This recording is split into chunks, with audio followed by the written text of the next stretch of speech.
미국의 34대 대통령 아이젠하워의 일화입니다. 그는 신실한 그리스도인으로 잘 알려져 있죠. 1959년 소련 공산당 서기장이었던 후르쇼프가 미국을 방문한 적이 있었습니다. 그때 방문 기간 중에 주일이 끼어 있었습니다. 아이젠하워는 그에게 교회 갑시다 제의를 합니다. 당연히 거절을 했겠지요. 공산주의 무신론자이니까 두말할 필요가 없지요. 그러자 1시간 반만 기다려 주시오 라고 요청을 합니다.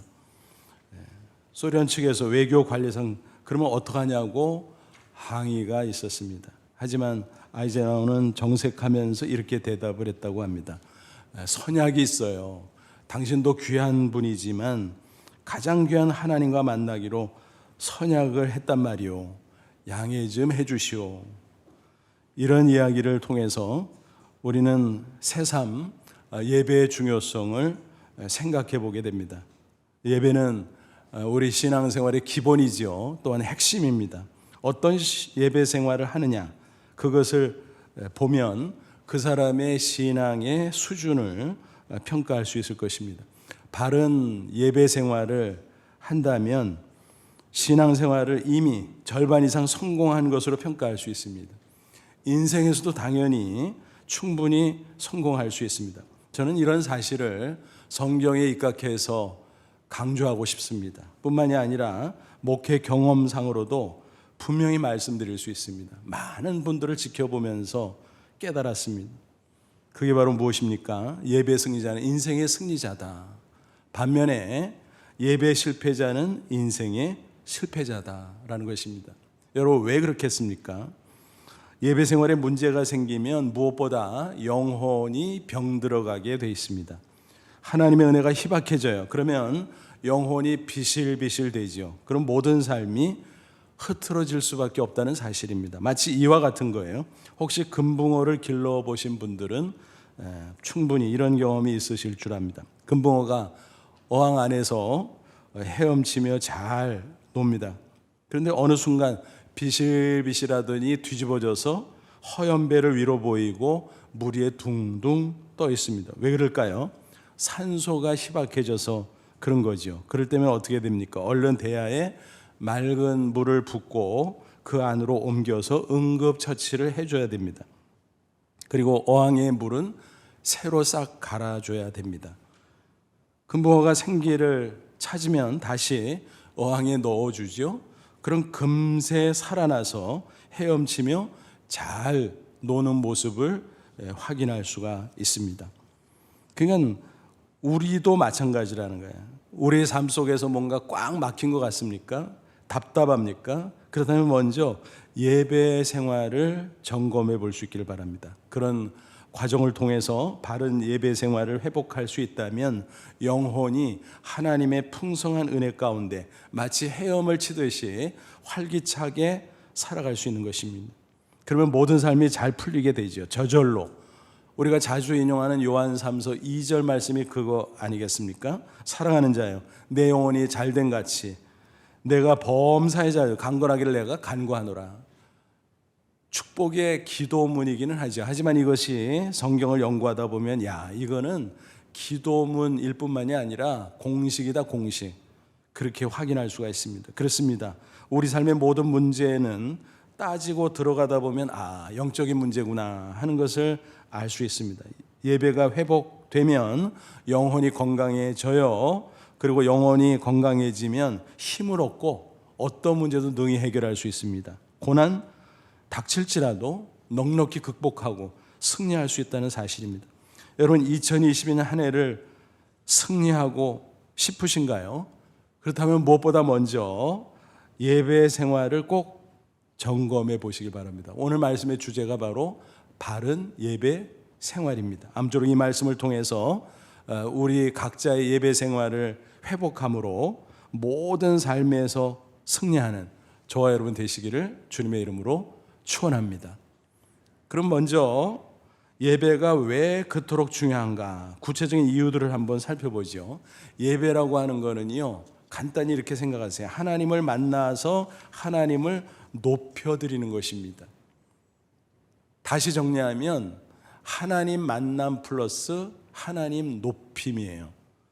우리는 피조물로서 또 성도로서 당연히 신앙과 삶에서 예배 생활을 최우선순위로 삼아야 할 것입니다. 거기에는 많은 이유들이 있습니다. 그 중에서 대표적인 세 가지를 꼽아볼 수가 있는데 소개해드리면, 첫째는 창조의 목적이 예배다라는 것입니다.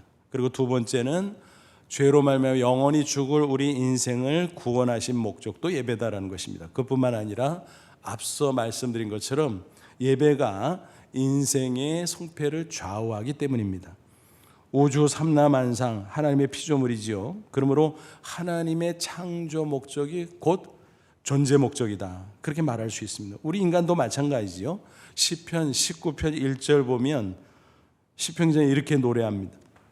하늘이 하나님의 영광을 선포하고 궁창이 그 손으로 하신 일을 나타내는도다. 무슨 얘기예요? 모든 피조물 하나하나가 하나님의 영광을 표현한다는 것입니다. 그리고 하나님의 그 이름을 높인다는 것입니다. 그러니까 예배지요. 피조물의 창조 목적, 존재 목적 예배다라는 것입니다. 인간의 경우는 더더욱 그렇습니다. 이사야 43장 21절 이 백성은 내가 나를 위하여 지었나니 나를 찬송하게 하려 함이니라. 하나님의 말씀이죠. 여기서 찬송이라는 말은 뭔고 하면 예배라는 말과 같습니다. 그러니까 왜 하나님이 우리 인간을 창조하셨냐? 예배자로 삼기 위해서다라는 것입니다. 그런데 인류의 조상 아담이 어떻게 했습니까? 범죄하고 타락했죠. 그렇게 함으로써 하나님을 예배하는 자리에서 떠나버렸습니다. 하나님 대신 자기 숭배 혹은 우상 숭배, 그게 죄의 본질인 것입니다. 그 결과 죄의 삭슨 사망, 영원한 사망으로 떨어지게 됐습니다. 하나님께서 이를 불쌍히 여기셨고 독생자 예수 그리스도 이 땅에 보내주셨죠. 예수님 인간의 모습으로 오셔서 죄는 없지만 우리 죄를 대신해서 십자가 사형틀에 피 흘려 죽으셨습니다. 그리고 부활하셨습니다. 십자가에 운명하실 때 뭐라고 외치셨어요? 다 이루었다. 무슨 얘기인가요? 모든 사람들의 죄를 내가 대속했다. 죄값을 싹 치렀다 라고 하는 것입니다.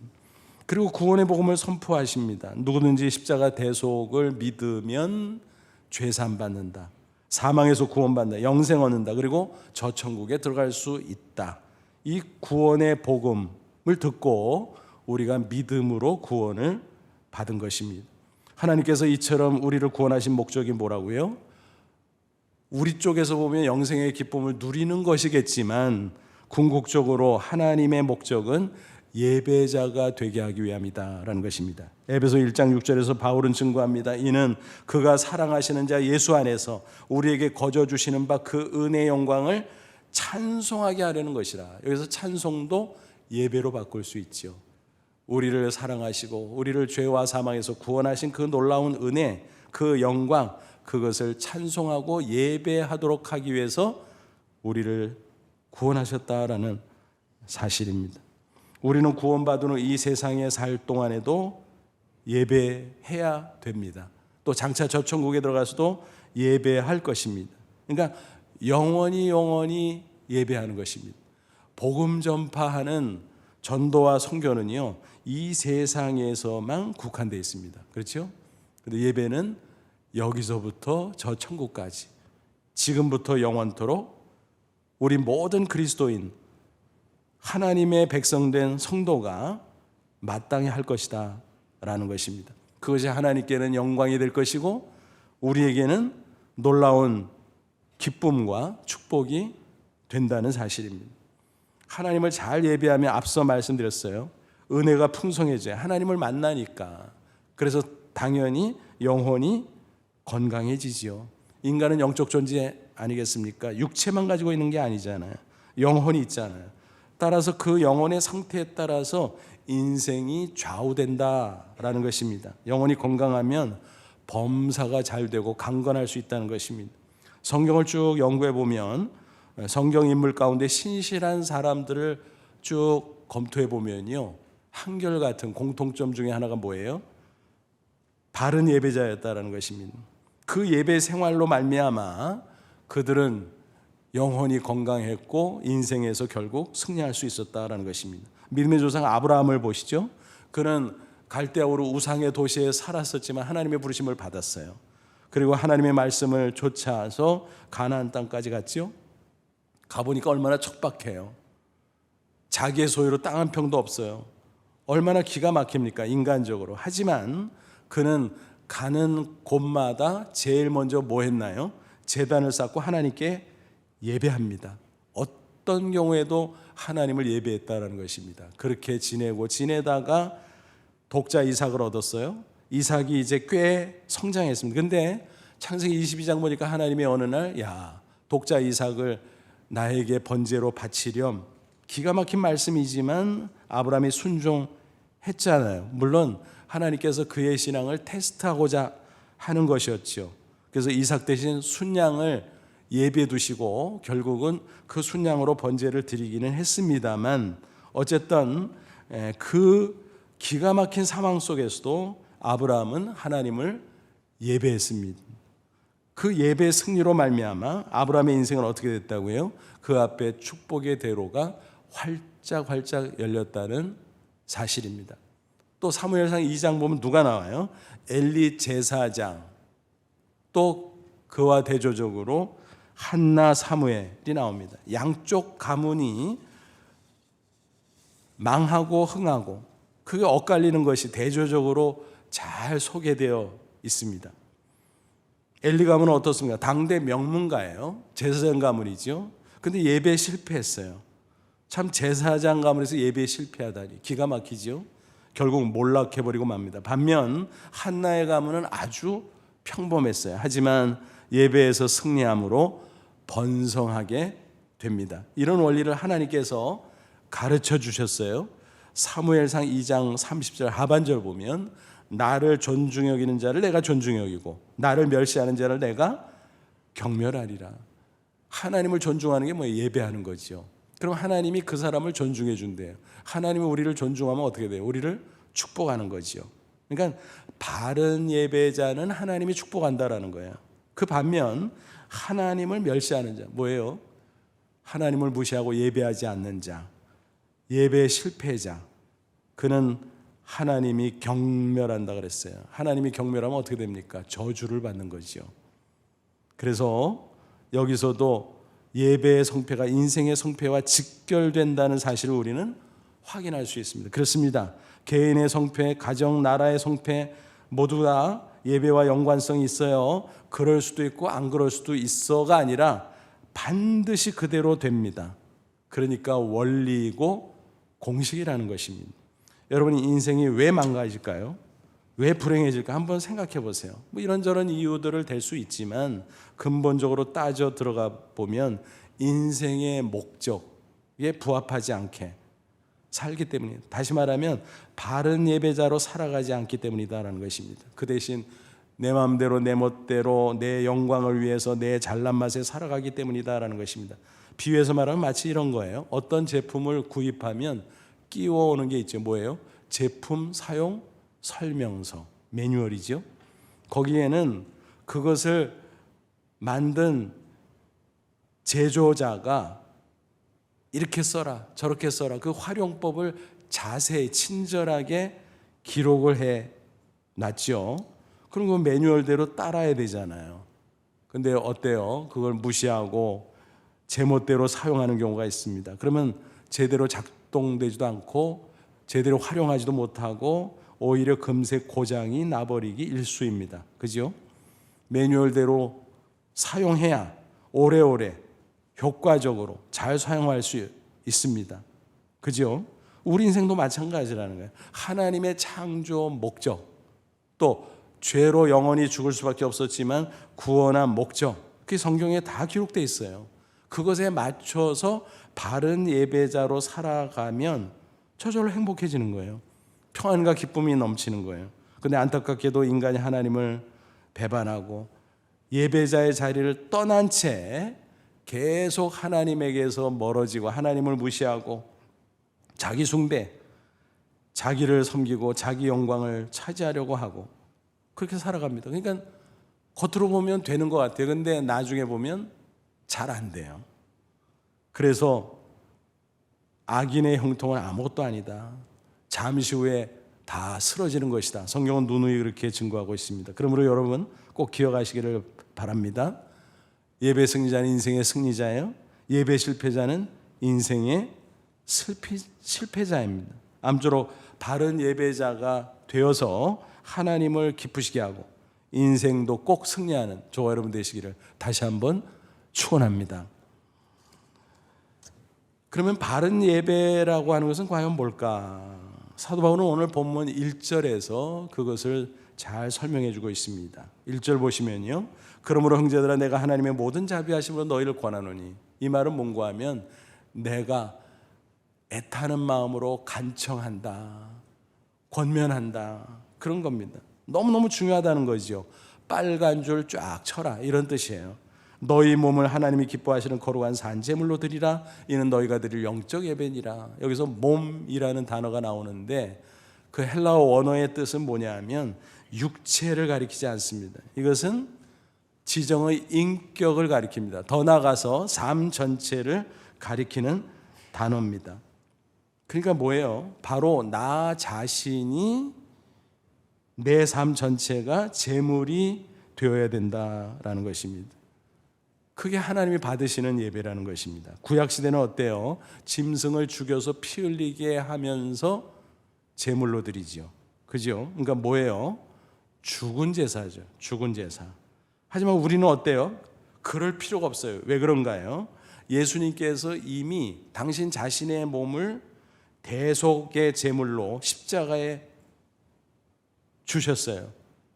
피 흘리시고 죄값을 다 치러서 완성했어요. 속죄를. 그러니까 다시 죽는 일은 없어요.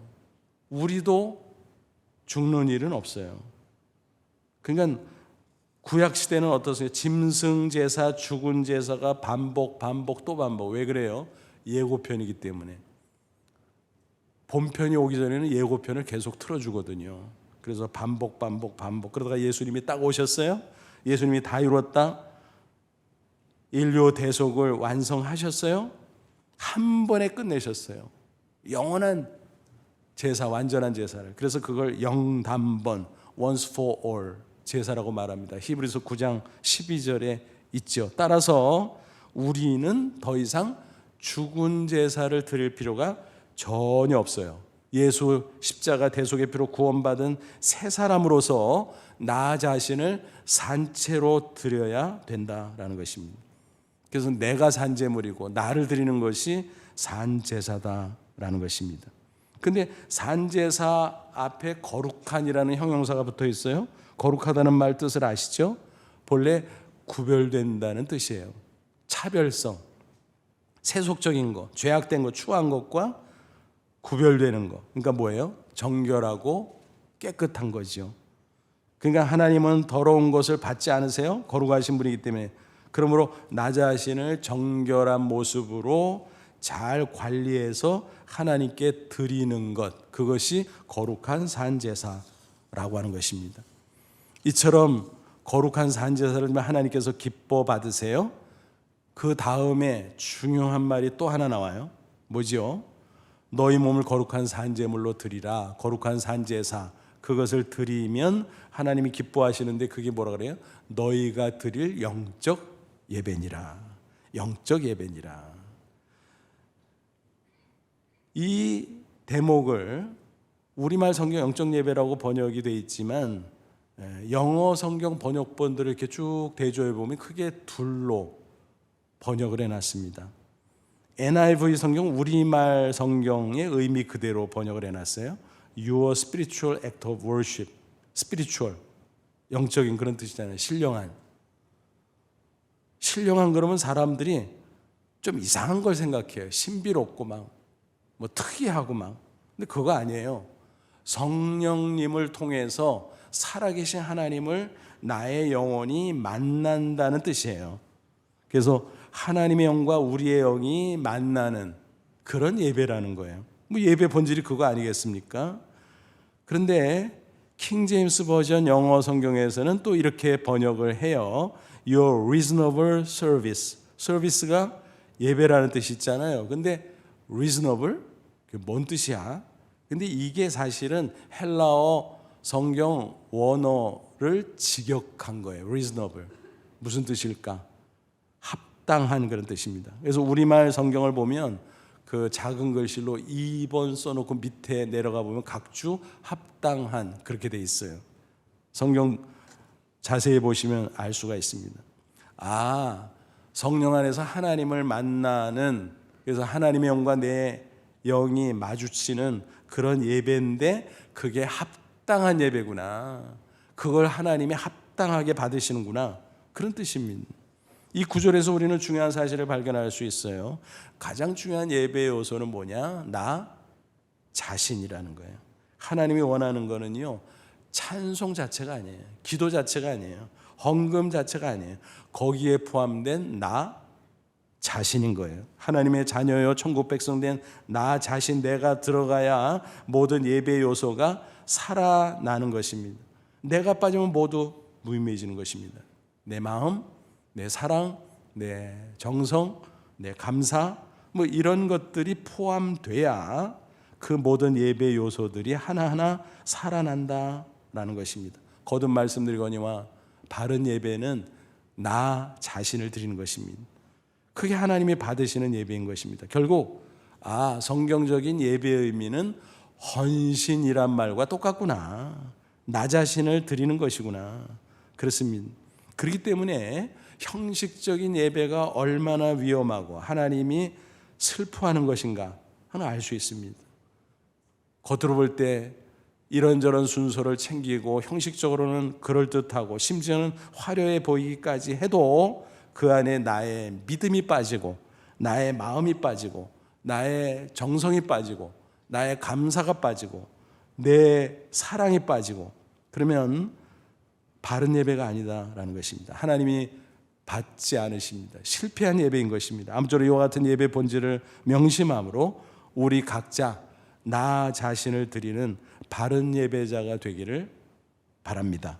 그러면 실제적으로 우리가 드릴 영적 예배, 하나님께 드려지는 합당한 예배는 과연 어떤 것일까요? 실제적인 지침을 말씀드리면 두 가지로 예배하면 돼요. 하나는 공예배, 또 하나는 생활 예배인 것입니다. 이 두 가지는 이 동전의 앞뒷면처럼 이렇게 붙어 있는 거예요. 따로 뗄 수가 없는 거예요. 그 전체를 드리는 것이 거룩한 산제사요, 또 하나님께 우리가 드릴 영적 예배다라는 것입니다. 지금 우리가 주일 낮 예배를 드리고 있잖아요. 그 외에도 교회에서 성도들이 공동체로 모여서 함께 드리는 다양한 공식 예배가 있습니다. 일정한 의식 순서들이 포함되어 있죠. 그런 예배를 가리켜서 공예배, 공적인 예배라는 거지요. 그렇게 부릅니다. 앞서 말씀드린 것처럼 우리가 드릴 영적 예배, 합당한 예배는 나 자신을 드리는 헌신이라 그랬잖아요. 그러니까 공예배는 일부구나. 맞습니다. 그래서 생활 예배로 연장돼야 그게 온전한 예배요, 합당한 예배, 영적 예배다라는 것입니다. 그러므로 우리는 예배를 꼭 이 두 가지로 나누어서 또 합쳐서 생각할 줄 알아야 됩니다. 하나는 공예배, 하나는 생활 예배. 생활 예배는 우리의 삶을 드리는 예배를 의미합니다. 이 둘은 별개가 아니라 그래서 서로 연결되는 것입니다. 하나인 것입니다. 즉 공예배를 잘 드리는 사람은 생활 예배를 잘 드리게 돼 있어요. 또 생활 예배를 잘 드리는 사람이라야 공예배를 잘 드릴 수 있는 거예요. 그게 연속적으로 이어지고 또 상승작용을 일으키는 것입니다. 그러면서 우리가 신앙생활을 잘 하면서 우리의 인생도 풍성해지고 승리하는 인생이 될 수 있는 거지요. 그래서 거듭 말씀드리는 거예요. 예배 승리자가 인생 승리자다.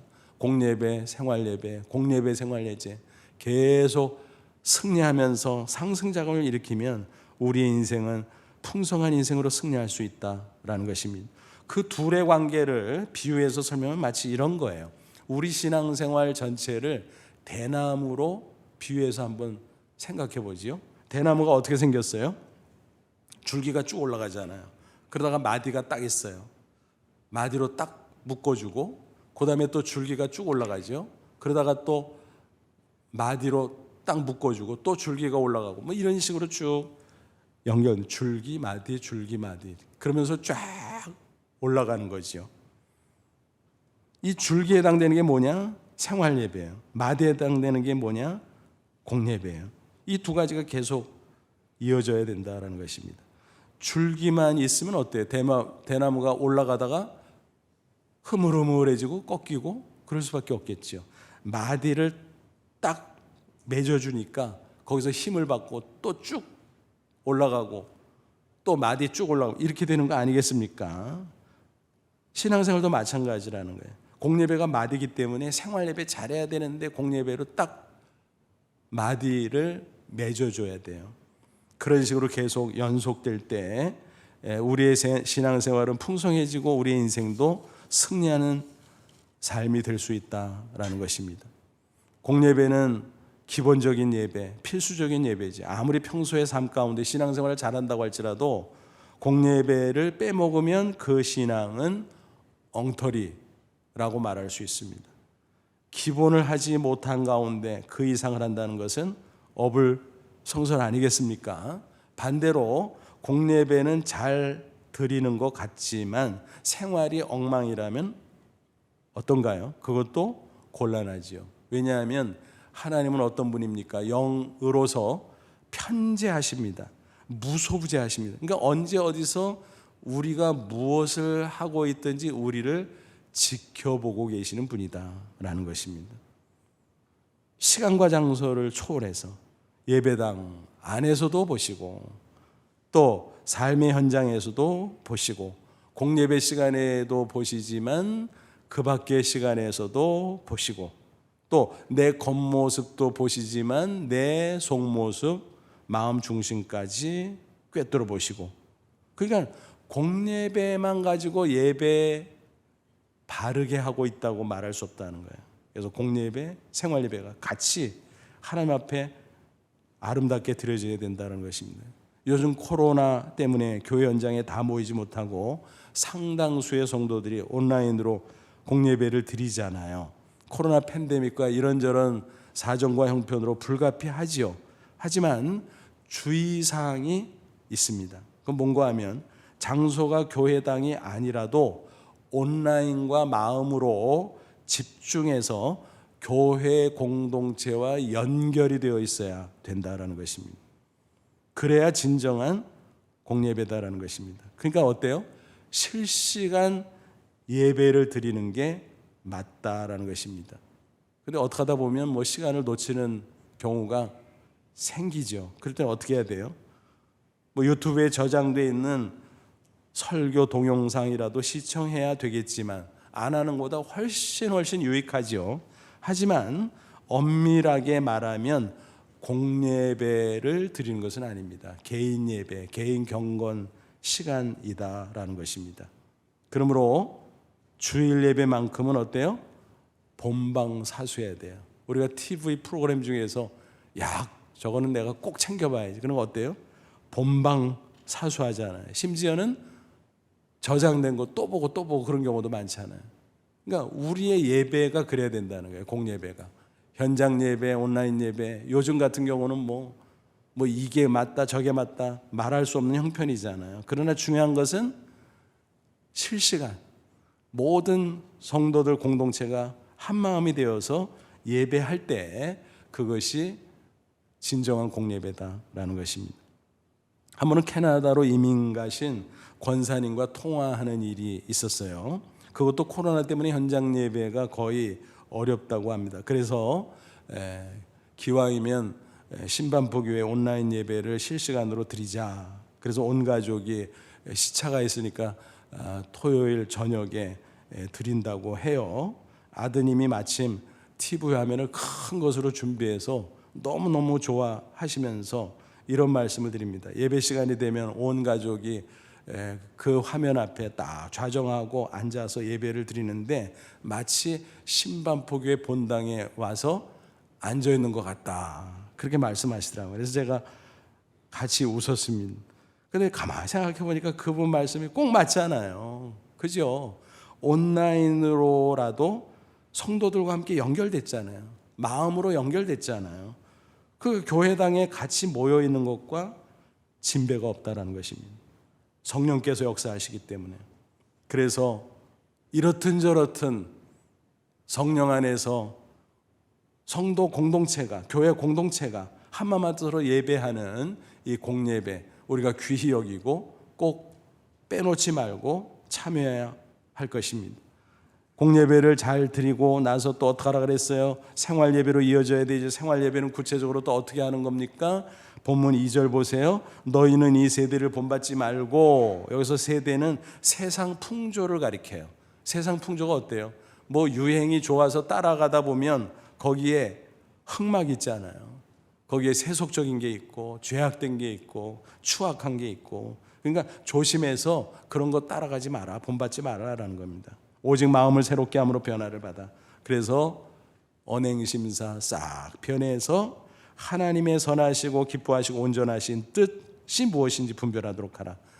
말씀과 성령을 통해서 하나님의 뜻이 뭔가 잘 묵상하고 깨닫고 확신하고, 아, 이게 하나님이 선하다고 하시는 거구나, 이게 하나님이 기뻐하시는 거구나, 이게 하나님 앞에 온전한 거구나, 그 뜻을 분별하고 그 뜻대로 실천하는 것, 그것이 바로 하나님께 드리는 생활 예배라는 것입니다.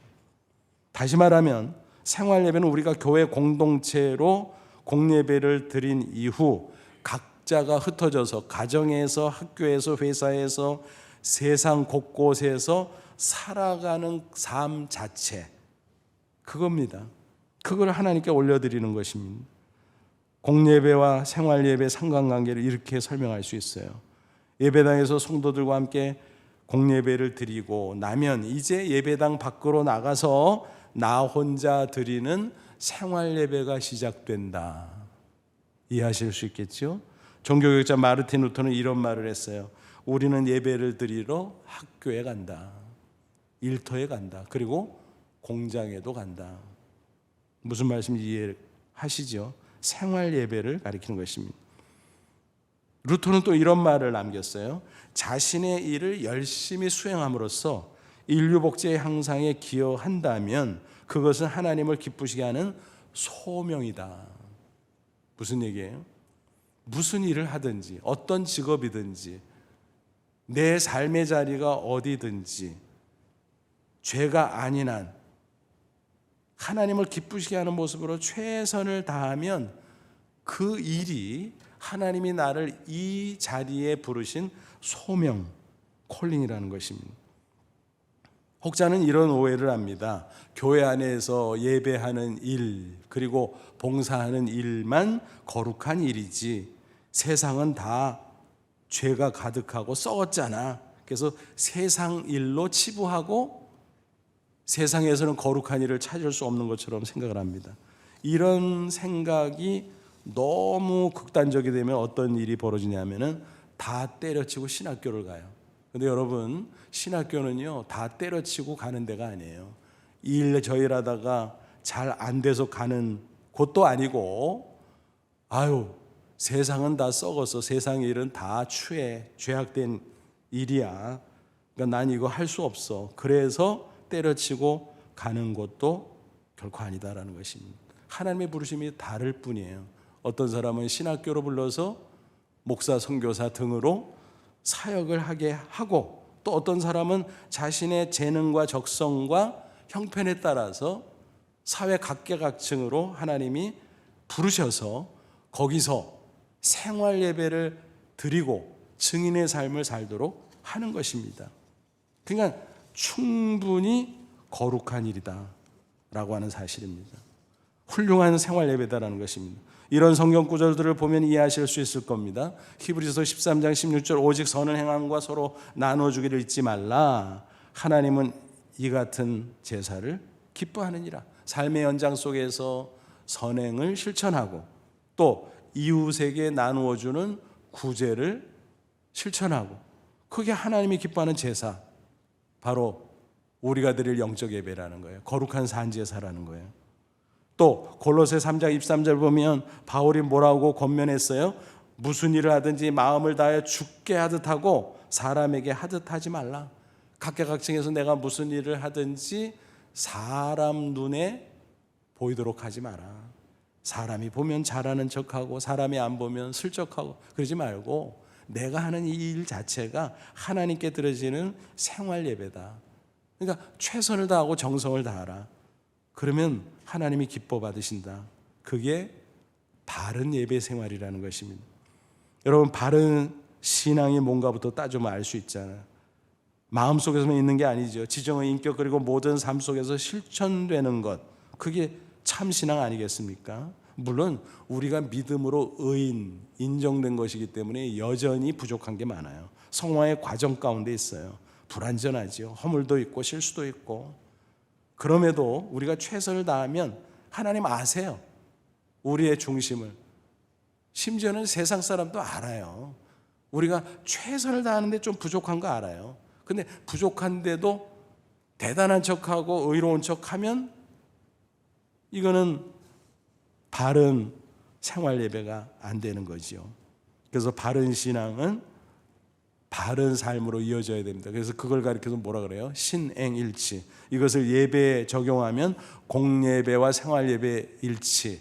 그래서 예행일치라고 합니다. 그렇습니다. 공예배를 잘 드리면 어때요? 생활예배도 잘 되죠. 또 생활예배를 잘 드리면 공예배가 또 잘 돼요. 기도가 살아납니다. 찬송이 살아납니다. 헌금도 살아납니다. 말씀을 들을 때 하나님의 생생한 임재를 체험하고 풍성한 은혜를 받게 됩니다. 그러면 새 힘을 얻죠. 그러면 복된 삶을 살 수 있죠. 그럼 더 훌륭한 생활예배를 드릴 수 있죠. 그러면 또 한 주간 보내고 공동체로 모여서 공예배를 더 잘 드릴 수 있겠죠. 그런 식으로 연속되고 상승작용을 일으킬 수 있다는 것입니다. 그러면서 우리 인생이 점점 풍성해지는 것입니다. 아까 비유에서 말씀드린 것처럼 마치 하늘을 향해 쭉쭉 뻗어 올라가는 대나무와 같이 멋진 인생이 될 수 있다는 것입니다. 그뿐이 아니죠. 바른 예배 생활이 있으면 그게 바로 세상에서 소금이 되고 빛이 되는 것 아니겠습니까? 그러면 세상 사람들이 그 모습을 보고 감동을 받고 하나님께 영광을 돌립니다. 마태복음 5장 16절 예수님께서 말씀하셨잖아요. 이같이 너희 빛이 사람 앞에 비치게 하여 그들로 너희 착한 행실을 보고 하늘에 계신 너희 아버지께 영광을 돌리게 하라. 그러니까 세상 사람들이 보고 있다는 거예요. 우리가 생활 예배를 잘 드리면 그게 빛이 되어서 사람들이 그걸 보고 와 그렇구나 감동받고 하나님께 영광을 돌린다. 그러니까 그런 방식으로 세상에 영향력을 끼칠 수 있고 세상을 변화시킬 수 있고 예수 그리스도를 증거할 수 있다는 말입니다.